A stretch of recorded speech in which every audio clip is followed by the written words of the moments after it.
So for example, if a bank has, let's say, 3 million small and medium-sized businesses, which are its clients, who are its clients, for example, a pizza shop, a dry cleaning shop, and so on. By clients, I mean they have checking account, savings account, maybe business credit card. The bank may want to give them loans and wants to figure out who are the companies, SMBs, who will be non-delinquent, who will not default on the loans. So we use actually the company's checking data, savings data. We use actually Yelp data.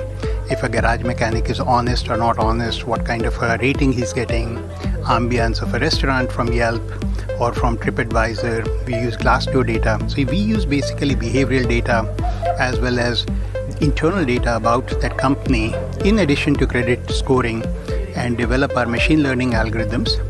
The underlying base is open source. So we use, of course, TensorFlow, Caffe, Theano, etc.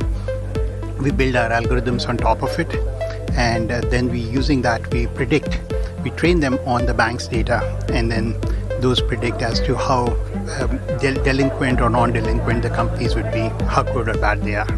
So that's one example. The same we do for consumers, whether consumers should be given higher amount of credit card, credit line, or lower amount, how delinquent they would be. So predicting all of that for the future.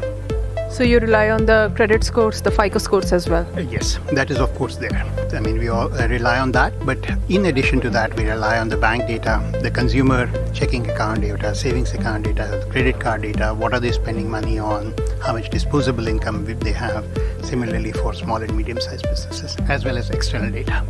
All that is also pulled through the credit report, actually. That's pretty much the same stuff that we get from the credit reports as well. Yeah, except that the checking account data, savings account data is not necessarily pulled in the credit report, right? So for example, suppose it's a flower shop and it's Valentine's Day. The likelihood is that the flower shop is buying a lot of flowers from its vendors.